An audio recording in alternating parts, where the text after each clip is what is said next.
ni ikirangirire mu isi, ni umusitari utangaje, udukoryo dutungura benshi ndetse rubanda ku isi hose bakishima. Aisha-Speed, amazina ye nyakuri yiswe Darren Watkins Jr. Uyu mugabo ategerejwe ku butaka bw'i Nyarugenge. Speed ni muntu ki? Kuki agarukwaho n'ibitangazamakuru biremereye cyane ku isi? Yanditse izina ryari? Umufana w'igihangange ndetse wamenyekanye kubera Ronaldo. Uhawe ikaze kuri Hot World Entertainment. Speed yiswe n'ababyeyi be Darren Watkins Jr. Numwe mu bantu bake cyane bashoboye guhindura internet ubuzima bwabo mu gihe gito. Ni umugabo wavutse ku itariki ya 21 Mutarama umwaka w'2005, avukira muri Leta Zunze Ubumwe za Amerika mu mujyi wa Cincinnati, Ohio. Ni umugabo watangiye ubuzima bwe by'umwihariko ku rubuga rwa YouTube.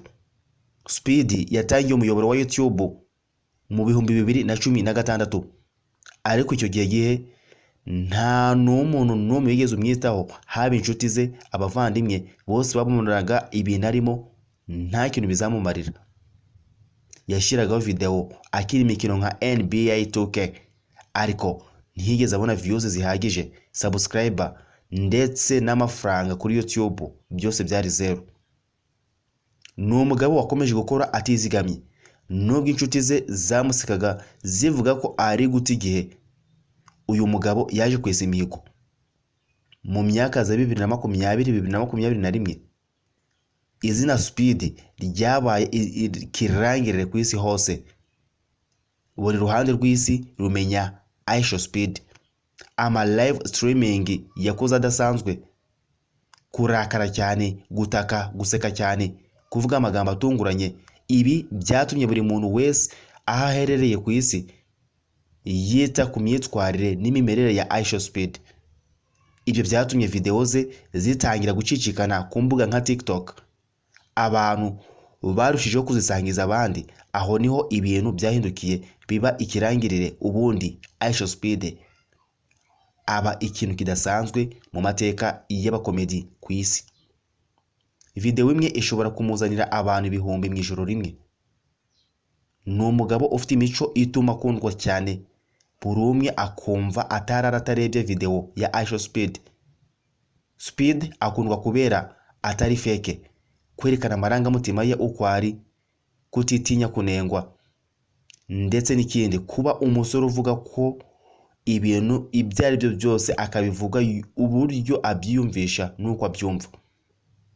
Nubwo rimwe na rimwe yavugaga amagambo yamutezaga ibibazo, abantu benshi bakomeje kumukunda kubera ko yumvikanaga nk'umwana wacu wo kuri internet, Prince of Internet. Urukundo rwa Ronaldo ni kimwe mu byatumye izina Aisha-Speed ryandikwa mu mitima ya benshi mu isi. Ni kimwe mu byatumye iri zina rye rizamuka cyane ku isi yose kubera urukundo akunda Cristiano Ronaldo. N'ahantu yakunze kumwita siwu. Buri gihe yambara imyenda ya Ronaldo. Ararira iyo Ronaldo atsinze, akarakara cyane iyo Ronaldo atakinnye neza. Ibi byatumye abafana ba ruhago ku isi yose bamumenya. Abanyaburayi, Abanyafurika n'Abanyamerika, ntibagiwe na Aziya, bose batangira kumukurikira bidasanzwe. Si umugabo usetsa gusa, azwi cyane no mu muziki. Speed ihari ibizwi nka live streaming yagiye agaragaramo, akora imiziki itangaje yereka abantu uburyo akora ibintu bitandukanye. Hari indirimbo nka Shake, World Cup na Ronaldo Siu. Izi ndirimbo zakunzwe cyane ku mbuga nkoranyambaga, cyane cyane kuri TikTok. Ni umugabo ukunda ikintu kizwi nka trip, ingendo zidasanzwe, ahatemberera mu bihugu bitandukanye ku isi hose. Aisha-Speed yatangiye kujya mu bihugu bitandukanye, gukora live mu mihanda, kugira interaction n'abantu nyabo. Ibi byatumye abantu bamwumva nk'umuntu wabo utari icyamamare kiri kure. Ni umugabo wagiye uhura n'ibibazo bitangaje mu kuzamuka kwiwe.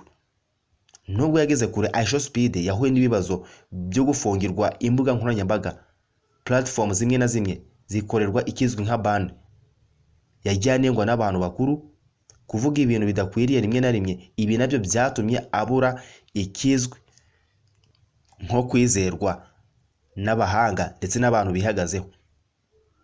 Ni umugabo twigiraho byinshi bitangaje. Dufite isomo tuvana ku mateka ye. Amateka ya iShowSpeed atwigisha ko gucika intege aricyo kintu cya mbere kibi mu mateka. Kuba wowe nyakuri bishobora kukugeza kure hatangaje utigeze utekereza mbere na mbere. Internet ishobora guhindura ubuzima bwawe. Imyaka mito si imbogamizi, ndetse icyerekezo wongeyeho consistency, ibi byombi bibyara intsinzi. Ni amasomo atangaje wakwigira kuri uyu mugabo uje mu butaka bwa Nyarugenge, ndavuga ubutaka butagatifu bw'i Kigali. Uyu munsi iShowSpeed ni umwe mu bafite millions of subscribers ku rubuga rwa YouTube. Ni umugabo ufite influence ikomeye cyane ku isi. Urubyiruko rumwigiraho byinshi. Ni umugabo wavuye ku mwana utarebwa aba icyamamare mpuzamahanga.